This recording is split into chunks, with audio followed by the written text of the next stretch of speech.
Começando mais um episódio do Depois de Umas, onde a gente vai falar sobre festas de casamento, curiosidades sobre esse tema. E como vocês sabem que a gente tá na mesa de bar, a gente tá no nosso happy hour, a gente vem aqui para tratar de assuntos importantes, a maioria das vezes engraçados, mas principalmente para você desligar do mundo por um momento e curtir com a gente aqui esse happy hour virtual que a gente faz com carinho entre pessoas que estão em diversos lugares do mundo. E eu queria já começar apresentando o nosso convidado que está num país que nem existe, então isso que é super bacana da gente ter aqui hoje. Um convidado que está na Austrália, todo mundo pega 2 dedinhos de cada mão e fala assim, ó, Austrália, tipo aspa. O Gabriel Silva. Estou aqui na Austrália, em Sydney, estou bebendo aqui suquinho de aloe vera, é o que eu posso beber agora, neste exato momento são 9h47 da manhã de sábado. Infelizmente eu não posso tomar cerveja, primeiro que não está combinando o clima, está um pouco friozinho, estou até aqui na varanda de casa. Segundo que eu tô com algumas paradinhas no estômago, então eu prefiro evitar agora, mas eu tô morrendo de saudade de tomar uma cervejinha aí e acompanhar também com vocês, como vocês têm feito. A gente entendeu que você está na Austrália, aqui para todo mundo saber, na Costa Rica, então são 5h48 da tarde de sexta.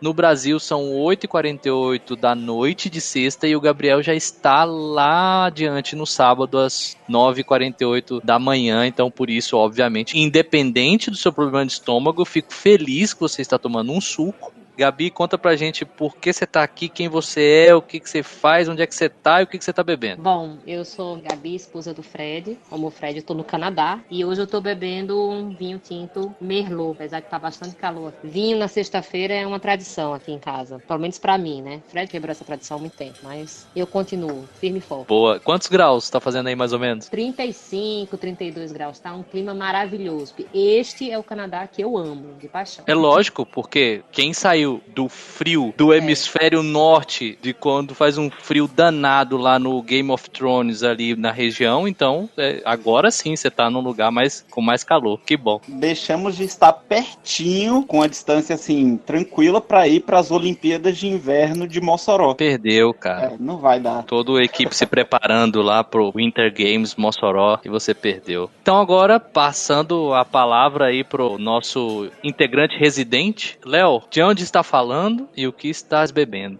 Então, antes de umas, né? Tô em São Paulo. Tá 13 graus, parece que eu tô no Canadá e não em São Paulo. E aí é vinho, né, cara? Com esse frio, tô tomando um legítimo vinho português com nome sugestivo de periquita. Opa, muito bom. Conheço. Ô, saudade. Com ou sem trocadilho, é muito bom. E eu, André Wala Rodrigues, mexicano, estou aqui com uma Red Ale aqui de uma cervejaria da Costa Rica chamada Légua, e que é muito, muito boa. Sou o Fred, tô aqui do lado da Gabi, nesse calor absurdo que tá fazendo aqui no Canadá, e eu tô tomando uma Pompous Ass, que é uma English Pale Ale da Great Lakes Brewery. Já passou por aqui a cervejaria, mas não a cerveja. Essa é uma Pale Ale inglesa, e o nome da cerveja é uma forma meio coloquial de chamar alguém de snob, né? Enfim, eu acho que eu não preciso traduzir, né? Eu fiquei na dúvida, como é que é mesmo o nome da onde você tá tomando aí? Não, eu estou no basement da minha casa e eu estou tomando uma Pompous Ass. Entendi. A gente vai ter algumas novidades aí nos próximos episódios. Depois de uma, já no próximo episódio, vai ter o primeiro patrocinador. Então nós vamos ter o primeiro patrocinador participando do nosso podcast. A gente fechou uma parceria. E quem vai usufruir dessa parceria, assim, literalmente, é só o Farofa, pessoal. Por quê? Porque a gente fechou uma parceria com uma cervejaria artesanal de Brasília. Então, em todos os nossos episódios, o Farofa vai estar tomando essa cerveja que vai ser entregue para ele toda sexta-feira lá, fresquinha, feita há pouco tempo. Em troca, a gente vai fazer um e-book, olha que bacana. A gente vai fazer um e-book disponibilizado para todo mundo que ouve a gente. Em cada episódio a gente vai colocar o link de onde é que você vai poder baixar. Um e-book falando dos principais tipos de cerveja e como é que elas são feitas. Eu só tenho uma coisa a dizer, eu pago o frete. Já fiz muita coisa na vida, nem tudo que vocês devem estar pensando, mas dentre essas coisas que eu fiz na vida, uma foi um bom tempo eu trabalhei com casamentos. Não só organizando casamentos, eu tinha 2 amigas que tinham uma empresa de casamentos, faziam toda aquela parte de cerimonial, né? Mas eu também já realizei alguns casamentos e tenho um recorde. Todos os casais que eu casei estão casados até hoje. Pô, maravilha. Excelente. Eu não tive experiência com festa de casamento. Tive próximo de mim 2 experiências de casamento. A primeira, que é minha irmã, já foi cantora profissional e já cantou em casamentos, então eu lembro muito bem dela saindo de casa várias vezes para ir cantar e tal. Ela cantava numa banda baile de Brasília conhecida, que é a Terminal Zero. Meu cunhado cantava no Esquema 6, que é a mais conhecida de Brasília, de bailes, etc e tal. E eles se conheceram assim, então eu lembro deles saindo nas festas, e os 2 foram cantar nessa banda Terminal Zero e tudo mais. Essa é uma coisa que passou perto de mim, de organização de festas e casamento e tal. E uma outra foi que uma vez me convidaram, cara, e eu lembrei isso agora há pouco, antes da gente começar a gravar. A Manuela tinha acabado de nascer, então isso deve ter sido 2011, 2012, para uma empresa chamada, no Brasil, chamava Casamento Clique, e era uma empresa espanhola, que é a Boda Clique. Você já ouviu falar dessa empresa, Léo? Ou não é da época que você estava muito envolvido com isso? Não conheço não, cara. Pois é, eles vieram na época com um conceito novo, era uma startup, e aí você, como fornecedor de casamento, cadastrava, você pagava uma assinatura, você fornecia qualquer coisa para casamento, de fotógrafo a salgadinho, tudo, né? E aí você se cadastrava, a ideia deles era montar um banco de dados gigantesco, mas não era simplesmente um catálogo. O que eles queriam era que você, como noivos, desse o input lá de quais eram as coisas que você gosta, preenchia um cadastro, e eles usavam meio que um cruzamento de dados para falar assim, ó, os fornecedores que eu acho que você vai gostar são esses, pelos seus gostos que você falou pra nós. Eu não sei se ainda existe até hoje, eu procurei aqui, acho que isso não existe mais. Mas enfim, eu fui chamado pra trabalhar lá. Fui até numa festa que eles promoveram e tudo, me fizeram uma proposta, mas na época não rolou não, eu permaneci no emprego que eu tava, mas essa foi a única experiência que eu tive próxima disso daí. Se essa empresa existisse na época que eu organizei nosso casamento, seria tudo de bom.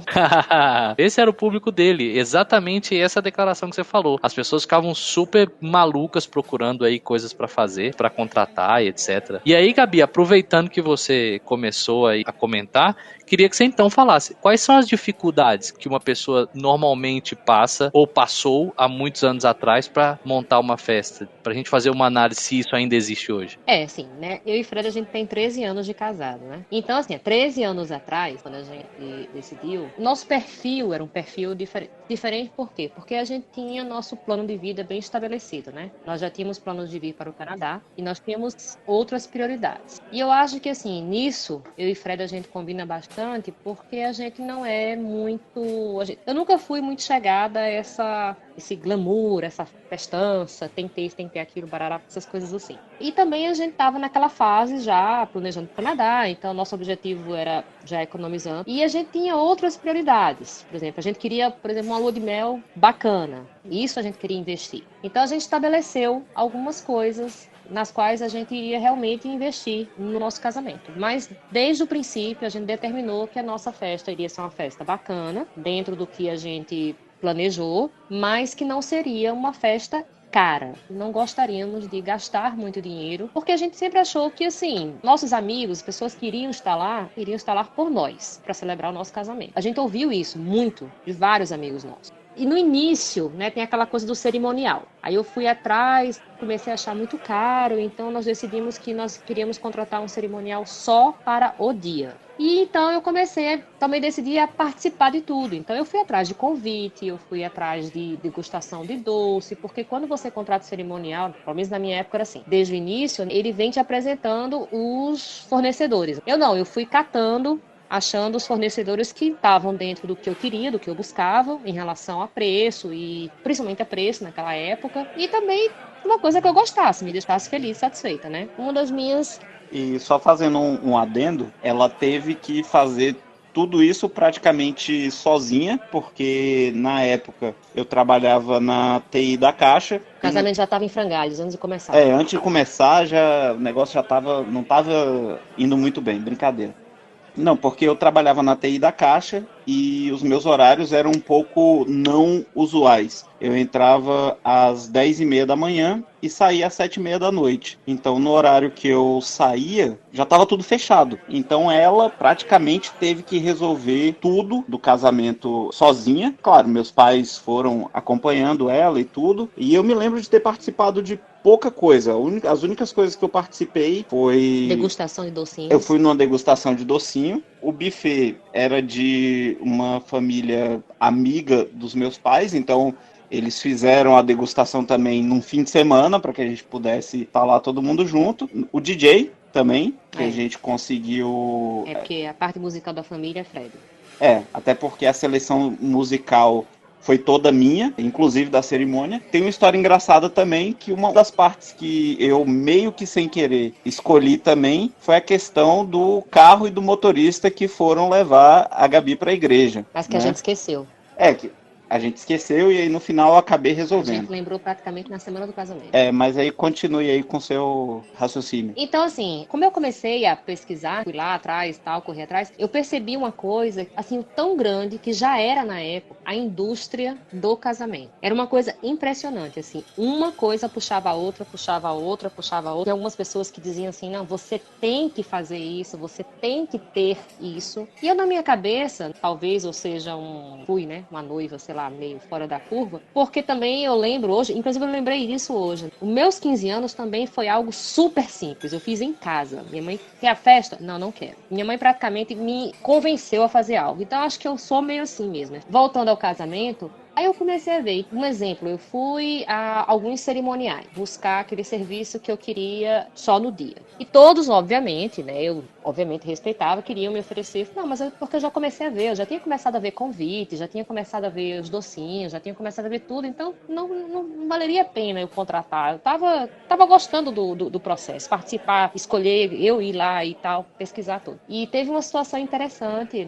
engraçada até. Eu fui para uma pessoa, ela era dona de uma empresa cerimonial, na época não muito conhecida, mas me recomendaram ela. Não, ela é super bacana, cara, energia super boa, você vai ver, ela vai te ajudar bastante. Cheguei lá, eu sempre fui muito clara nas minhas coisas. Eu chegava lá e já dizia, olha, eu tô aqui buscando isso, isso e isso, e eu espero isso, isso e isso, é isso que eu quero. E ao longo do meu encontro com ela, né, minha reunião com ela, ela foi tentando, não, mas você tem que ter isso, tem que fazer aquilo. Mas aí se a gente vai fazer isso, olha só. Ai, tem uma parte engraçada, agora eu me lembrei. Porque assim, o casamento é nosso. Ela falava assim, cada cliente que entra aqui, eu deixo muito claro que não é o seu casamento. Eu também estou envolvida. Então, vai ser o nosso casamento. Aí eu, sei.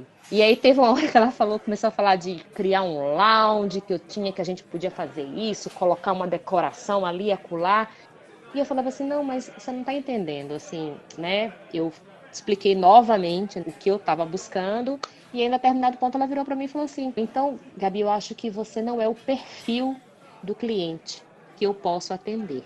Ela finalizou a conversa com isso. E aí verdade. Eu realmente, e nem você é o perfil da pessoa que eu estou procurando para ajudar no meu casamento. Vamos deixar bem claro. E daí a gente levantei, foi embora também, porque eu não perco muito tempo discutindo com esse tipo de gente. Saí. Uma outra situação engraçada, que na época um colega nosso também casando no mesmo... Ele casar depois, né? Na verdade, o casamento dele ia ser depois do nosso. E ele era o noivo, mas a gente trocava ideias, assim, ele me ligava pra perguntar, ele estava organizando o casamento dele, mas o casamento dele ia ser uma coisa um pouco maior. E eu super respeito as pessoas que querem fazer festão, gastar dinheiro com tudo, aí eu super respeito, assim. Só que na minha cabeça, a gente escolheu itens que a gente iria investir e itens que não precisavam, né, tanto investimento. E aí ele me ligou um dia e falou assim, Gabi, você já ouviu falar daquelas forminhas? Forma de docinho? Mas ela parece uma flor que você coloca o docinho, né? Dá um efeito super bonito na mesa. Fica bacana, colorido, dá uma decoração. E a gente conversando e tal, falou, mas vem cá, quanto custa cada forminha dessa? Tu vai gastar quanto? Aí ele me disse assim, é R$1 cada na época. Eu falei, peraí, quantas pessoas você vai convidar pro seu casamento? Porque o seu casamento vai ser maior que o nosso, né? Era 300 pessoas, eu acho, não era? 300. Mais ou menos isso. Eu falei, bicho, tu vai gastar R$1 para cada forminha, para a quantidade de docinho que você vai ter que comprar, para essas forminhas irem pro chão, irem pro lixo no final do seu casamento? É isso mesmo? Porque assim, quando você encomenda os docinhos, eles já chegam na forminha. Se dissesse assim, não, os docinhos chegam soltos na caixa. Não chegam. Eles vêm com a forminha, que é uma forminha apresentável, a gente fez no nosso casamento, né? E aí, ele virou pra mim e falou, pô, mas minha noiva tá querendo. Eu falei, mas cara, você vai pegar... Presta atenção, se você for pegar 1000 docinhos, você vai pegar R$1.000 e você vai pegar das forminhas, né? E você vai jogar isso no lixo. Porque ninguém vai guardar essas forminhas do seu casamento. As pessoas vão comer e vão simplesmente descartar no chão. Você imagina a dor no seu coração. E ele era um cara que não gostava muito de gastar dinheiro. Ele me ligava justamente para pegar umas dicas. Então ele não era assim um cara que tava querendo esbanjar. Tá entendendo? Falei, cara, tem certeza? Conversa com ela, investe em outra coisa. Investe em umas flores bacanas, investe num vestido de noiva, numa maquiagem bacana, num DJ que ofereça diversão. Bebida, alguma coisa na comida, mas assim, sério, forminha de papel só porque tem formato. Assim, eu super respeito, acho que quem quiser fazer, quem pode fazer, faz, mas se você não pode, eu acho que você tem que ser um pouco mais consciente do que você realmente tem que investir, entendeu? Nós, na época, além da gente não queria, a gente também não podia fazer um casamentão. A gente teve a ajuda dos pais do Fred, a gente teve ajuda, assim, pessoas indicando os serviços que eram bacanas, que não eram tão caros pela nossa situação. E fora que, como o Gabi falou, vão se criando essas necessidades, né? A indústria do casamento vai criando essas necessidades e vai empurrando para você. Então, se você não tomar cuidado e for achando que realmente tudo é uma necessidade, você vai acabar morrendo numa grana absurda. Convite de casamento é outra coisa que vai pro lixo, né? Por exemplo, você não pode convidar as pessoas por e-mail, né? WhatsApp, opa, vem pro casamento. Você tem que fazer o convite, beleza, faz o convite, vai lá. Eu cheguei lá e, mas qual é a textura do papel? Aí eu, oi? Mas é porque tem várias texturas e cada um é um preço. Aí, tipo, letra. Qual é o tipo de letra que você quer? Porque cada letra é diferente. Se você quiser acrescentar um desenho, também é diferente.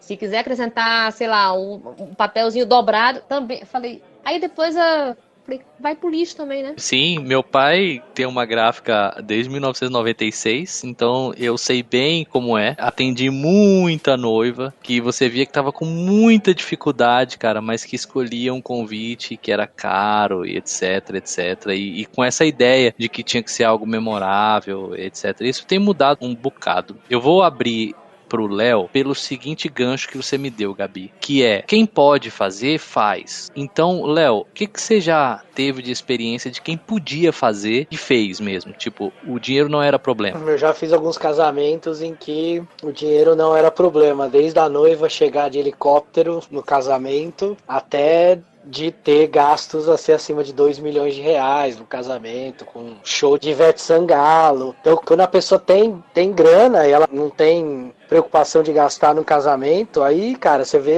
as coisas nos menores detalhes. Então, é isso do convite com a melhor gramatura, com o melhor papel, com filete de ouro. E aí você vai ter forminha super trabalhada, que a forminha não vem nem da doceria. Tem uma empresa que só faz a forminha pro doce. Você tem buffets que cobram um valor altíssimo por pessoa, porque elas vão entregar ali uma comida que é feita por um chefe de cozinha. E aí você vai ter pratos caros, como lagosta, como camarão, como caviar. Então você vai ter gastos ali bem altos no buffet. Aí você tem flores também que são especiais. Aí você vai trazer uma rosa negra da Colômbia, e aí custa um monte porque a rosa tem que ser perfeita. Então, cara, se você quer gastar dinheiro em casamento, eu vou te dizer que o céu é o limite. Dá pra você fazer o que você quiser, colocar o que você quiser e gastar o quanto você quiser. Bebida, então, é outra também, cara. Por que você vai servir uma vodka X se você pode servir aquela que é a mais cara do mundo pra todo mundo, que cada garrafa custa, sei lá, $1.000? É nesse naipe, assim, que as coisas vão escalando dentro de um casamento. Então, quando a pessoa tem dinheiro... E deixa eu te perguntar, nesse ponto que um dinheiro não tem limite, o que você se lembra, assim, de coisas que você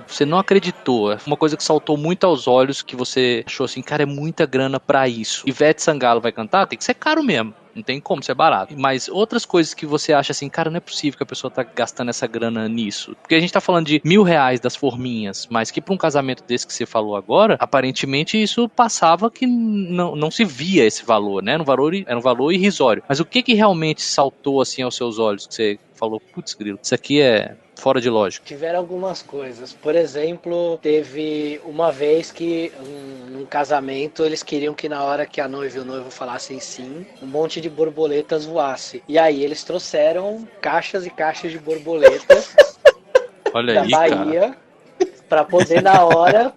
Só que, cara, foi um desastre porque borboleta tem a vida curta. Ela vive 1 dia, 2 dias. E a hora que abriu as caixas, metade das borboletas caíram no chão e a outra metade voou. Então, Então, assim, isso é o tipo de coisa que eu falei, nossa, foi muito dinheiro nisso e pro resultado desse. Teve outro caso também que foi engraçado. Uma noiva, ela queria que a entrada do casamento dela fosse a entrada do castelo da Disney. Então, ela gastou muito dinheiro para recriar a entrada do castelo, para a pessoa só entrar no casamento. Porque quando a pessoa saía, não dava para ver o castelo, era só na entrada mesmo. E assim, foi muito dinheiro para montar aquela entrada. E aí, tipo, eu olhava aquilo e falava, legal, você gastou, tipo, sei lá, 20 mil reais pra pessoa passar aqui 2 segundos, ver o castelo e acabou, entendeu? Esses são alguns exemplos de coisas que eu vi nesses anos aí, fazendo casamento. Prepara mais aí que eu vou voltar contigo. Eu quero perguntar pro Gabriel, então. Primeiro, queria perguntar, como é que foi o seu casamento, Gabriel, as dificuldades, e teve essa questão também de assim, putz, isso aqui a gente quer, mas é caro, alguém que queria organizar e era caro demais. O que você tem de curiosidade aí do seu especificamente? Então, foi muito bacana escutar a Gabi comentando do dela aí, porque me fez lembrar toda a dor de cabeça que a gente passou nessa época também. Que, cara, como ela falou, o casamento é uma indústria. E eu acho que, especialmente depois que a gente tem uma experiência, não sei se eles também tiveram essa experiência, Gabi e o Fred, depois que eles saíram do Brasil, você vê que fora do Brasil é um pouco mais simples, né? As coisas são mais simples em relação a tudo, não só a casamento, mas você vê que em casamento o pessoal faz umas coisas mais simples, não tem tanto glamour e tal. E eu me lembro que no meu, nossa, minha esposa, cara, ela queria uma coisa tipo princesa da Disney, entendeu? Então ela queria muita coisa, a gente tinha um orçamento bem limitado. Eu me lembro de ter ido em várias reuniões e com cerimonial, e vendo docinho, fazer degustação, enfim, no final das contas a gente gastou uma boa grana. A sorte minha é que os pais dela ajudaram bastante, né? Porque eu já estava envolvido com compra de apartamento, essas coisas e tal, e eu não podia gastar muito. Mas eu lembro que o que eu gastei muito feliz, foi numa banda daí de Brasília, que era de uns amigos nossos. Acho que você vai lembrar, o André, que era filho do meu sócio lá da época, lá do Ronaldo, do Monte Rosa, lá da Surf Sessions. Paguei uma baba pros caras, os caras falaram pra mim, cara, a gente geralmente não toca em casamento não, mas como você é brother da gente aqui e tal, vamos tocar pra você e tal. E eu lembro disso, foi uma grana, não me lembro agora o valor, mas eu lembro que foi um valor considerável. Fez diferença pra mim. Mas assim, o ponto-chave disso tudo é que, como eu estava comentando com você aqui nos bastidores, a minha prima tem um salão de festa em Brasília, chama Espaço Catetinho. Fica ali próximo ali do Recanto das Emas, Gama ali, aquela região. E ali ela, poxa, fez preço de custo de um monte de coisa, inclusive ela tem buffet lá também e tal. E isso foi bem interessante, que ela ajudou bastante a gente a economizar a grana e também na dor de cabeça, cara. Eu acho que essa é uma das épocas mais estressantes da vida de um casal, assim, bem no início você tá com pouca grana, tendo que decidir um monte de coisa, assim como o Fred também, ele falou que ficou, tipo, o horário de trabalho dele lá na Caixa era tipo 10h30, saía às 7h30, e eu imagino que a Caixa especificamente, o esquema lá é bem estressante, porque eu já trabalhei lá também. E imagina, a gente nesse movimento, trabalhando bastante, eu estava sempre viajando em São Paulo, que eu estava num esquema diferente de trabalho. Foi muito complicado, muito estressante esse período, tá? Mas assim, conseguimos. Estamos aqui, 8 anos de casados já. Confirmando aí o que o Gabriel falou, a gente percebe aqui que os casamentos, assim, o pessoal faz, tipo, num chalé que a família tem na beira de um lago, entendeu? Pouquinha gente e, assim, a organização mínima, entendeu? Depois faz uma festa, assim, simples também. Muita gente vai pro Caribe para se casar no Caribe, né? Então vai para Cuba, vai República Dominicana. E aí, claro, os familiares mais próximos vão e tudo. Assim, quem não pode ir, infelizmente, não pode ir, né? Mas mesmo nesses lugares, o casamento é bem simples também. E outra coisa, assim, uma observação, que até a maneira das pessoas se vestirem, não estou falando noivo e noiva, estou falando dos convidados. Eu já trabalhei aqui em loja de roupa e hoje eu trabalho em loja de sapato. Gente, como no Brasil, né? Você vai para um casamento, você tem que ter um vestido longo, ser maquiagem e tal, e isso e aquilo, e tem que ter, assim, o mega vestido, né? Os convidados, tal, não sei o quê. Aqui não, as pessoas, assim, eu já vendi roupa. Não, um casamento que eu vou ter. Sandália baixinha, não tem sandália alta, de salto fino, brilhosa, com tudo isso. Não, é sandália aqui, porque, sabe por quê? Porque eu vou usar para o casamento, mas ela vai servir para eu usar depois também. Então as pessoas têm essa mentalidade de comprar a roupa ou o sapato que vão usar, mas eu quero algo que eu possa usar também numa outra oportunidade, entendeu? Fora que agora, se você vai ser padrinho de casamento, né? A gravata do padrinho tem que combinar com a cor do vestido da madrinha. Aí vão criando essas coisas, cara. Não, e é um público muito vulnerável, né, também. Então, porque o público é noivo, normalmente noiva, mãe, coisa pra criança, é um público muito vulnerável. Então, você consegue vender coisa pra gestante também, é super caro. E aí, agora que o Léo já saiu desse mercado, eu posso fazer essa pergunta direta do jeito que eu quero fazer. Que eu sempre achei isso, que é o seguinte: se eu vou alugar, e aí pra você também, Gabriel, bom você ter falado da questão do salão. Se eu vou alugar um salão de festas, ou se eu vou fazer qualquer coisa e que é pra casamento, custa 1.000. Se é pra aniversário, custa 500. Mas tem diferença, cara, tem diferença. Isso tem uma explicação. Normalmente as coisas que você faz para uma festa de casamento, elas são coisas já, vou usar um termo, tipo pré-moldadas. São coisas que já vêm meio que prontas.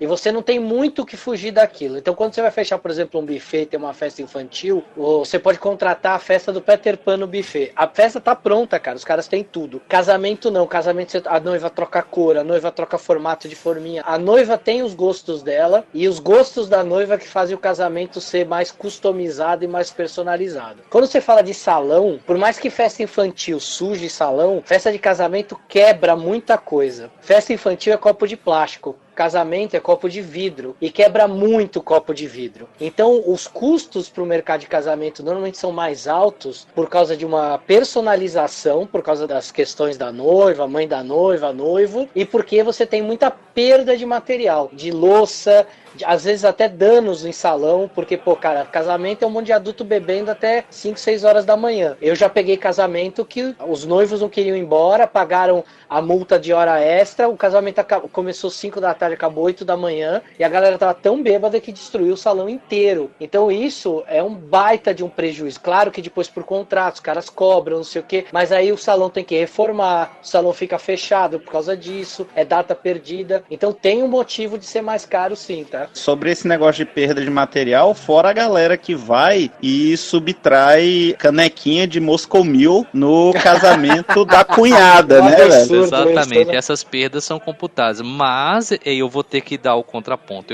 Eu já vi que quando você vai fechar essas festas também, pelo menos o que eu me lembre, você tem um custo lá de cada coisa dessa que quebra. Tipo, o buffet fala, ó, nós vamos, no final da festa, vai fazer o acerto, porque primeiro que os caras vão ter uma média, se você falou que vinham 200 pessoas e vieram 250, entendeu? O buffet cobra tanto por pessoa, pra fazer uma conta pra fechar no final, né? E tem lá, ó, quebraram tantos copos, sumiram tantos talheres, tantas canequinhas de Moscow Mule, então tem tudo isso, não tem, Léo? Tem tudo isso, tem todo esse controle, mas eu vou te dar um exemplo. Tem um buffet aqui em São Paulo que ele faz 40 casamentos por sábado. Imagina em 40 casamentos quebrarem 100 taças de champanhe. Se você pegar isso dentro de um mês, eu estou falando só do sábado, tem casamento domingo, casamento sexta, às vezes quinta. Então pega isso no mês e vê se esse buffet consegue comprar essa quantidade de taça em um mês. Então eles cobram, mas isso dá uma baixa no estoque grande, aí o cara tem que renegociar remessas grandes. Quando você começar a falar de grandes casamentos, grandes buffets, a coisa toma uma proporção que não dá pra gente pensar, quebrou no meu casamento 30 copos, beleza. Mas tem mais 39 casamentos acontecendo, quebrando mais 30 copos. Então, pro cara repor isso, é bem difícil. E as coisas que a gente usa para casamento, normalmente, né, que usam até hoje para casamento, não é o tipo de coisa que às vezes você compra para sua casa. Tem buffet que a taça que o cara põe é taça de cristal mesmo.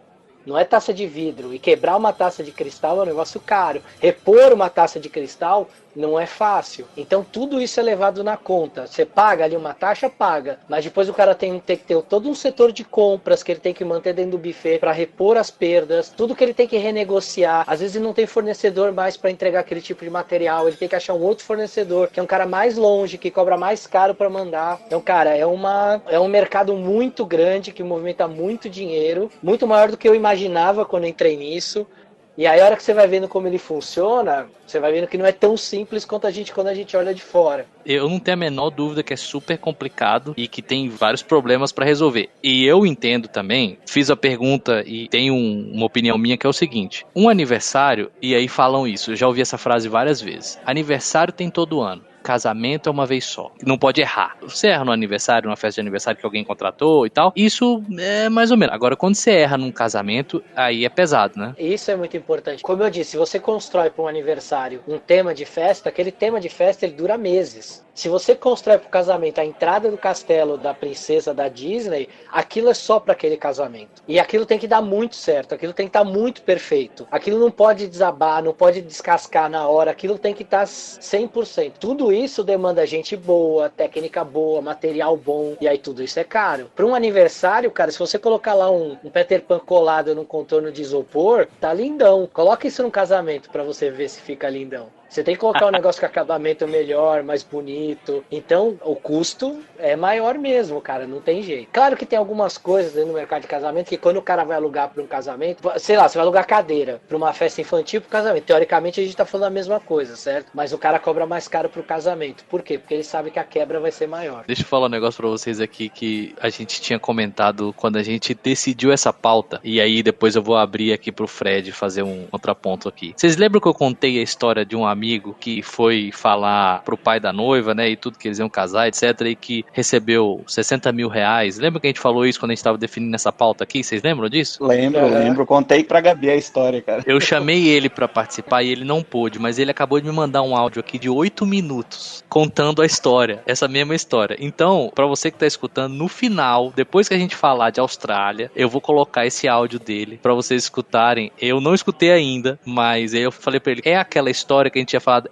Foi 60 mil reais que ele recebeu, gente. E vocês vão ouvir essa história dos 60 mil reais, que é engraçadíssima, lá no final. Mas Fred, vai, fala aí, qual era o contraponto que você queria fazer? Não, cara, é que agora a gente tá falando, assim, desses mega casamentos, né, e tudo. É só uma coisa que, no nosso casamento, até a questão da gente tá fazendo, assim, um gasto mais racional, isso também permitiu que a gente fizesse uma coisa muito legal, que quando a gente estava decidindo a música para a cerimônia, a gente chegou a consultar algumas bandas. Eu acho que cada momento da vida tem uma música perfeita para aquilo. Eu sou muito musical e tudo. Gabi não se liga muito nisso. E quando eu falava mais ou menos as músicas que eu queria que eles tocassem, a maioria falava, não, a gente não toca, ou você escolhe aqui do nosso portfólio, ou não vai dar pra fazer. E aí, enquanto a gente estava conversando com o DJ que fez a festa, eu comentei isso com ele, assim, bem por alto, e ele falou assim, olha, cara, eu já fiz alguns casamentos, assim, a cerimônia. A gente já teve aí algumas cerimônias que foram feitas com o DJ. Cara, eu comecei a conversar com ele e no final a gente viu que o custo era bem mais baixo, era o mesmo DJ, então ele conseguia fazer, e isso permitiu que eu escolhesse exatamente todas as músicas que eu queria para a cerimônia do nosso casamento. Quando a gente estava decidindo a pauta, eu até comentei com vocês, os padrinhos entraram na nossa cerimônia de casamento com Green Sleeves, só que a versão do Stratovarius, que aí entra um metalzinho bacana. Gabi não entrou com a marcha nupcial, Gabi entrou com She, cantada pelo Elvis Costello. Então a gente conseguiu fazer tudo isso, até mesmo pela dificuldade de achar uma banda que fizesse isso e que no final também saiu bem mais simples e bem mais econômico pra gente também. Pra quem não ouviu o episódio passado, a gente teve um episódio com um especialista em coleções, que é o André Guedes, e aí ele falou um negócio pra gente depois nos bastidores, que aí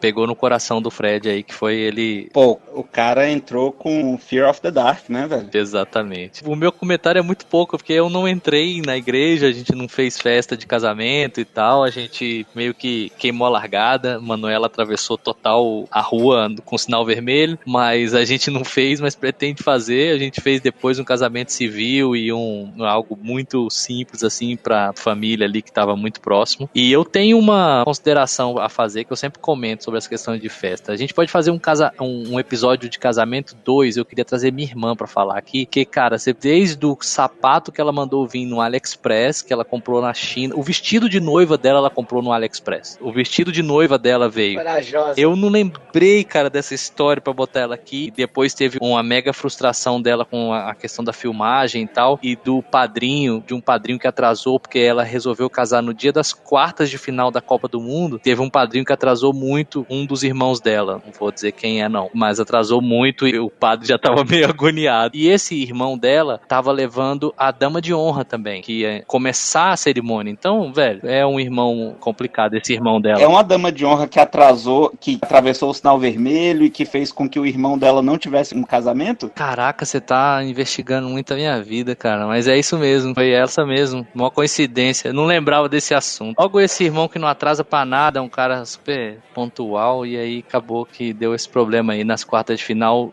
da Copa do Mundo com umas 10 cervejas na cabeça, mas tudo bem. Não, e era o jogo do Brasil, era o Brasil ainda jogando, cara, nas quartas de final, mas ela não sabia. Ela namorou 8 anos e conseguiu marcar o casamento dela pro dia das quartas de final da Copa do Mundo. Falei, porra, mas você me arrebenta, mas tudo bem. Já que a gente tá falando de casamento, queria mandar um abração pro Luiz Ricardo, amigo meu, ouvinte assíduo do podcast. Hoje a gente soltou o episódio 3 e em menos de 1 hora ele já me respondeu com feedback, gostou bastante, tá ouvindo todos, e foi ele que levou a Gabi pra igreja. Ele foi o nosso motorista. Melhor pessoa. E convidado do casamento, né? Eu super estressado, ele é amigão. Mas isso foi porque foi um erro da gente, a gente esqueceu de ver essa parte, e quando viu, tava em cima da hora, eu fui pedir recomendação pra ele, porque ele tinha casado há pouco tempo, e ele falou, olha, não recomendo o motorista que fez o nosso casamento, mas se você quiser, eu levo a Gabi, eu arranjo o carro e eu levo a Gabi. Então só mandar um abraço aí, um salve aí pro Luiz Ricardo, nosso ouvinte aqui, assíduo do podcast. Salve, Luiz Ricardo, um grande abraço, sou muito seu fã desde a época que você fazia o Bozo lá no SBT. E a gente tinha uma piadinha que toda vez que ele tava chegando, ele, como o Luiz Ricardo,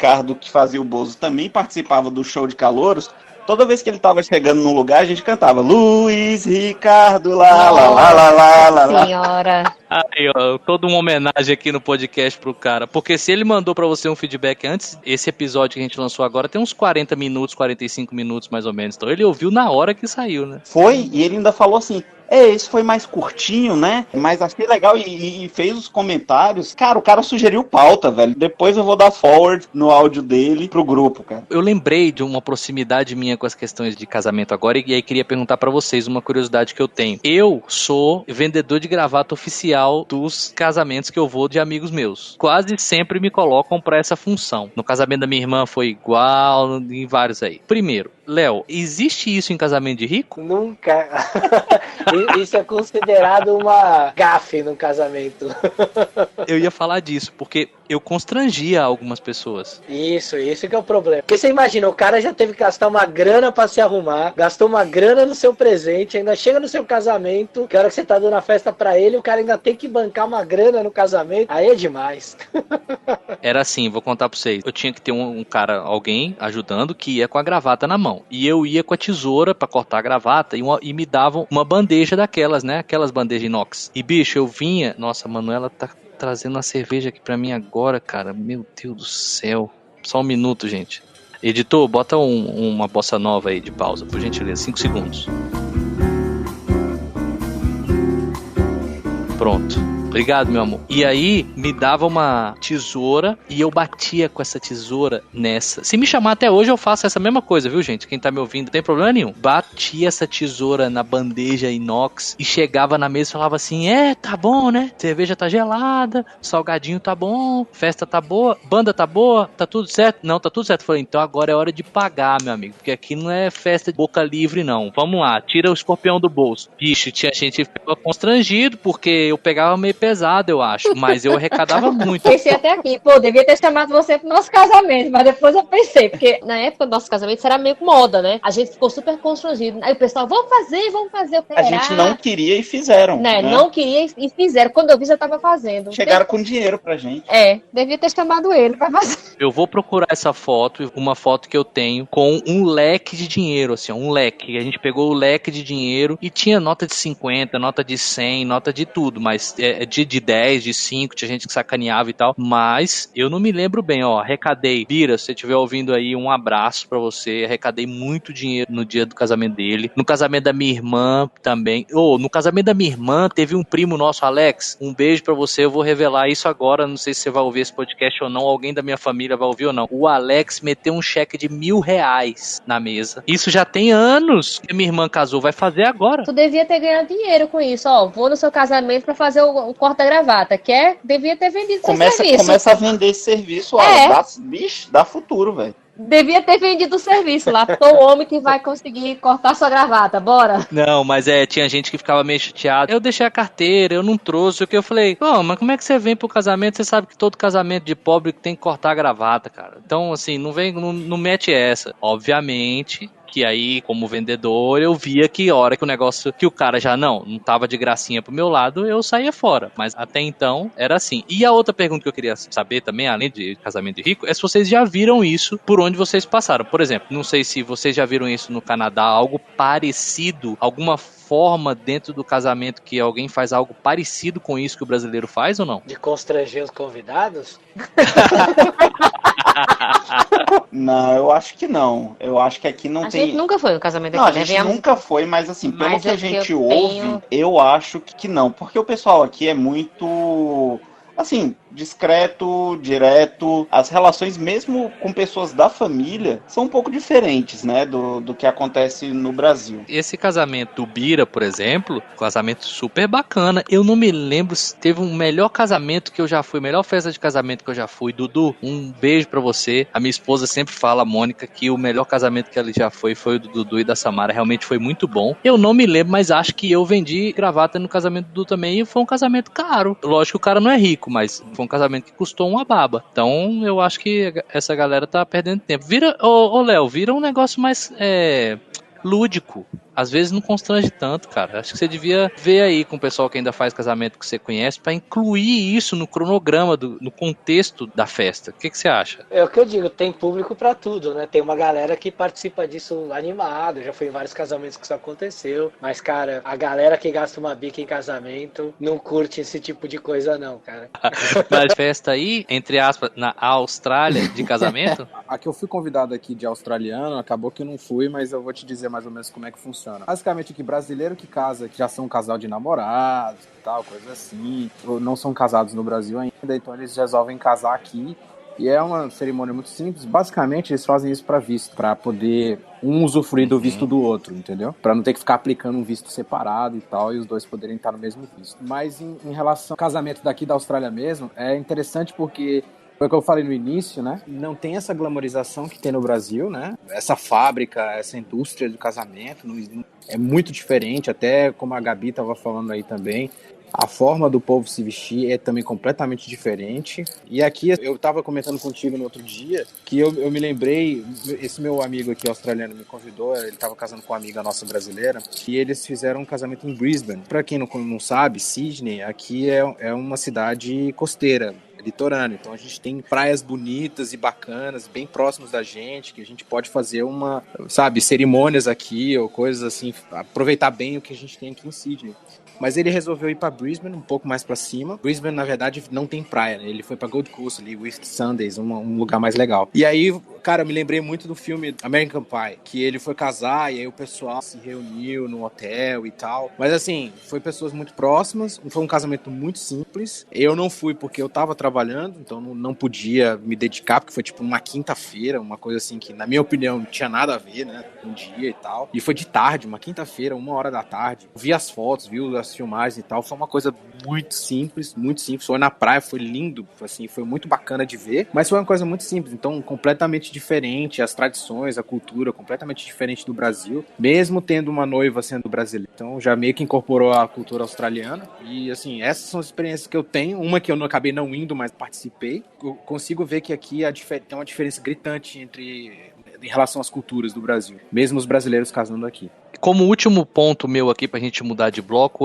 por que as pessoas achariam estranho você sair um dia para qualquer lugar com sua noiva e gastar 150, 200 mil reais em um dia, em qualquer coisa? Então, você sai comprando tudo que você quiser, ou você vai para uma viagem e você faz isso em um dia, 2 dias, você gasta 200 mil, 300 mil, e não é tão estranho gastar a mesma quantia em 4, 5 horas de festa. Só uma pergunta provocativa, Léo, no que você já viu de comportamento de pessoas que casam e tem festa, lógico. O ser humano tem como natureza precisar de rituais. A gente ritualiza tudo na nossa vida. coisas que a gente nem percebe, a gente ritualiza. O casamento, ele é um ritual. Ele não é só, estou fazendo uma festa para mostrar que eu tô casando. Não. O significado em termos do nosso inconsciente, enquanto humanidade, enquanto construção de sociedade, o casamento, ele tem uma função muito importante enquanto ritual. Então, o fato de uma pessoa, por exemplo, não pensar assim, eu vou gastar 200 mil reais no fim de semana, eu e minha noiva para viajar, por que isso parece estranho e não parece estranho gastar 200 mil reais num casamento? Justamente por isso, por causa da questão do ritual. A nossa sociedade, ela vive à base de rituais. Então, quando um ritual ele é montado dessa forma, de você falar, olha, estou aqui, eu e minha noiva, criando um ritual para que tenha uma união, para que a gente simbolize o nosso casamento, e ao mesmo tempo, estou com as pessoas que eu gosto, com as pessoas que eu amo, nesse momento íntimo, que por mais que a festa seja para 300, 400, a ideia, pessoas, né, a ideia de quem tá ali é que aquilo é um momento muito íntimo. Então, a pessoa gasta isso mesmo. Não existe um filtro do nosso superego contra isso, de dizer, não, isso é um absurdo. Claro que algumas pessoas acham isso um absurdo, lógico. Não é todo mundo que quer ritualizar. Tem gente que fala, meu Deus, não vou gastar 100 mil reais no casamento, eu posso viajar. E tem gente que faz isso, que viaja. Mas a maioria das pessoas sente a necessidade do ritual. E aí esse ritual não tem preço, entendeu? É a mesma coisa, de repente, que uma pessoa querida morrer. Você vai economizar no caixão que a pessoa queria, na cremação, que é o que ela queria, ou de ir lá no crematório colocar as músicas que ela queria na hora ali que tem aquela cerimônia? Você economizaria nisso? Não. Mas a pessoa já morreu. Por que você vai fazer aquilo pra ela? É justamente por causa do ritual. Você não poupa esforços pra fazer com que o ritual aconteça. Queria colocar mais uma coisinha aqui. Eu fiz a comparação entre casamento no Brasil e com a Austrália também. Eu fiz um casamento, a gente deve ter gastado, sei lá, 100 mil reais ou um pouco mais no casamento. E hoje, como a cultura que eu tô vivendo aqui, não existe essa glamorização do casamento como a gente tem no Brasil, né? Se eu tivesse que casar de novo no Brasil, cara, com toda essa glamorização, eu faria tudo de novo, cara. Porque foi uma experiência única. Muita gente que, por exemplo, tá nas fotos que a gente vê, já morreram. Meu avô, por exemplo, o avô algumas outras pessoas queridas morreram, enfim, então a gente proporcionou uma festa muito bacana, um momento muito bacana para essas pessoas, né? Então, se eu tivesse que casar no Brasil de novo, ia ser glamuroso, entre aspas, dessa mesma forma. Agora, se eu fosse casar aqui na Austrália, seria simples, como a cultura daqui, entendeu? Então, essa é só para dar uma pincelada nas diferenças, e se eu tivesse que fazer, eu faria tudo de novo, eu não me arrependo nada do que eu fiz, e gastaria talvez isso ou um pouco mais. Muito legal. E eu conheço você e sei que 100 mil reais, um pouco mais de 100 mil reais, não foi fácil de conseguir e não seria fácil de novo. E aí dá pra entender bem o significado desse momento, desse ritual que o Léo falou e sintetizou super bem, de realmente ter esse momento de fazer um ritual ali. E aí outro comentário que muita gente faz assim, todo casamento é igual, sempre você sabe o que vai ter. É porque um ritual é assim, né? Ele segue um rito, então ele vai seguir todo esse contexto aí que a gente já tem mais ou menos o formato pronto aí. É a mesma coisa que o Léo falou, eu achei super bacana, né? Casamento é uma vez na vida. Então, com respeito a todos os sonhos a serem realizados, o ideal que noiva e noivo que eles criam juntos é uma vez só. E não tenha dúvidas. O que não dá certo, ele falou uma coisa que realmente tem certas coisas que eu fiquei decepcionada e realmente eu não esqueço. Então, é único. Aniversário, realmente, a gente não foi do jeito que a gente queria, a gente conserta no ano seguinte. Mas o casamento, realmente, isso é uma coisa que a gente tem que valorizar. Exatamente. A única maneira de você falar que você conserta no seguinte é caso você seja amigo do Fábio Júnior, que aí você pode ir consertando nos casamentos seguintes, não tem nenhum problema. Essa daí foi forte. Essa foi boa. E se você não conseguir ir no casamento, você pode falar assim, não, deixa pra próxima. Então, conforme prometido, segue a história do meu amigo que ganhou 60 mil reais do sogro, mas que aconteceu algo que ele não esperava. Olha só.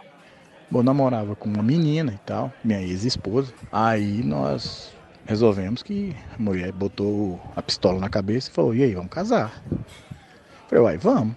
Comprei lá as algemas de ouro, botei no dedo, de um, de outro. E aí, cara, fomos ver preço das coisas, né? Ah, não pode casar na igreja, porque você é de uma religião, eu sou de outra. Quero casar num Aras e tal.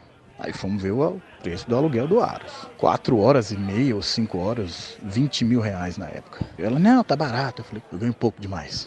Depois disso, vimos o Aras e tal. Fomos ver negócio de flor. Eu falei, cara, não precisa de flor, velho. O treco é tudo cheio de flor. Pra que flor? Sei lá, 10 mil reais de flor.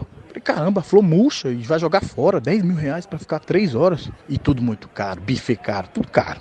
Absurdo. Aí, o meu ex-sogro, que é meu amigo até hoje, meio parecido comigo, gosta de um violão, gosta de uma cerveja, de um franguinho caipira, uma carne de sol, e a gente conversando. E eu chorando as macas pra ele, né? Falei, bicho, deixa eu te falar, velho, eu não tenho esse dinheiro. E ele, rapaz, pois é, eu tenho que ajudar, eu sou o pai da noiva.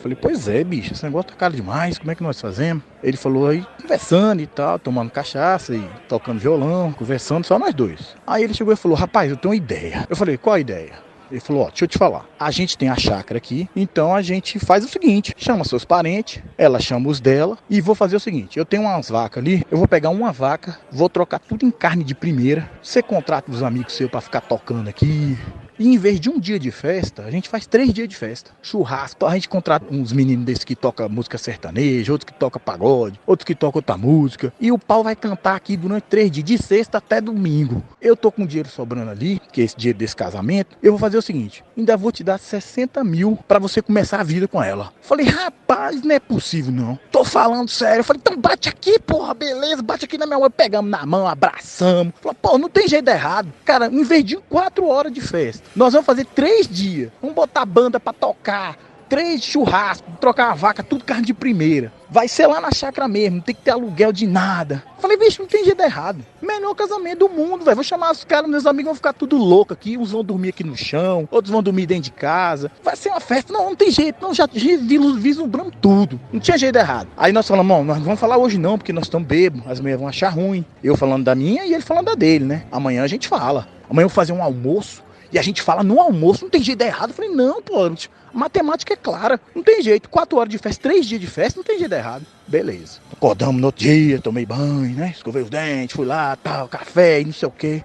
Aí ele chamou, vamos almoçar aqui em casa. E eu fingi que não sabia de nada. Vamos almoçar aí na sua casa. Aí chegando lá, ele chegou e falou assim, bom, estamos aqui almoçando, Cláudio pediu a mão da minha filha em casamento e tal. E eu tenho uma ideia boa aqui. Eu falei, qual? Fingindo que não sabia de nada. Falou, ó, em vez desse negócio desse casamento tradicional, nós vamos fazer assim. Nós vamos fazer aqui 3 dias de festa. Em vez de vocês casarem no sábado, vocês casam na sexta-feira à noite. E a gente fica o sábado todo, os parentes vão vir de Minas, outros do Goiás, vamos ficar tudo por aqui. Vamos fazer 3 dias de festa, vamos fazer não sei o quê. Aí contou a história toda da vaca que ia trocar pelo churrasco lá, pelas carnes de primeira. E falou. E eu apoiando, batendo palma, rindo. Aí até que a ex falou assim, não, tudo bem. A sogra pegou, levantou, bateu na mesa e falou, não. Eu falei, ué, como não? Ela falou, não. Eu falei, mas a senhora não entendeu, não? Uai, não tem lógica, a senhora não tem entendido. Não, como assim não? Eu falei, não. Eu falei, não, como, uai? Não, por que não? Como não? Não é assim que fala não assim. Não fala não assim, de jeito assim, não. Não tem lógica um trem desse. Olha só, não tem lógica. Não, a senhora não entendeu, deixa eu explicar pra senhora. Eu ia fazer 4 horas de festa, só de flor eu ia gastar 10 mil reais. A senhora não tá entendendo? Ia num Aras, pra que isso? Não tem lógica. E todo mundo começa a vida devendo. Nós vamos começar com 60 mil a mais. Não tem lógica um trem desse. Eu vou comprar esse trem tudo. Ainda vai sobrar dinheiro, televisão, cama, armário embutido. Vou comprar tudo, não tem lógica. Ela, não. Eu falei, mas vixe, a raiva, uma agonia que não tem lógica de uma história dessa. Ela pegou e bateu na mesa de novo. Falou, não, eu nunca tive um casamento que eu queria ter. A minha filha vai ter o casamento que eu queria ter. Eu falei, não, mas ela também tá aceitando. Aí a mãe dela olhou pra ela, não, eu não falei que aceitava. Eu falei que tava tudo bem. Eu falei, porra, como que tudo bem é aceitar? Pra mim, tudo bem é aceitar. Ela, não, de jeito nenhum. Não vai, não. Rapaz, e eu bati de um lado, o ex-sogro bateu do outro. E nós falamos, argumentamos. Falou, mas você não tá entendendo. Os meninos estão começando a vida. Eu tô dando esse dinheiro pra eles, olha só. Nós vamos fazer a festa aqui em casa. Vai ver os parentes, vai ficar até mais aconchegante. Vai ficar tudo melhor. Não. E acabou. Acabou, não teve jeito, velho. E eu bati, não teve jeito. Resumindo. Gastou 120 mil no casamento. Ainda fiquei devendo a cama, a geladeira, os móveis, o fogão eu ganhei. E tudo, a reforma do apartamento. Tive que reformar o apartamento. Já não tenho dinheiro, né? Gastei o que não tinha, fiquei devendo e deu o que deu. Vou te falar, viu? quando você for combinar um casamento, você, pelo amor de Deus, combina só com o sogro e já faz tudo, já entrega o pacote completo pra mulher. E não inventa de botar sua sogra no meio da história, não, porque senão você vai entrar devendo, viu? Um abraço, André. Essa foi a parte 1 do nosso episódio que a gente gravou sobre casamento e vida na Austrália. Então agora você vai ouvir a parte 2, especificamente sobre a vida na Austrália. Espero que você tenha gostado dessa parte 1. Deixe seus comentários lá em @depoisdeumas no Instagram e a gente se vê na parte 2. Um abraço.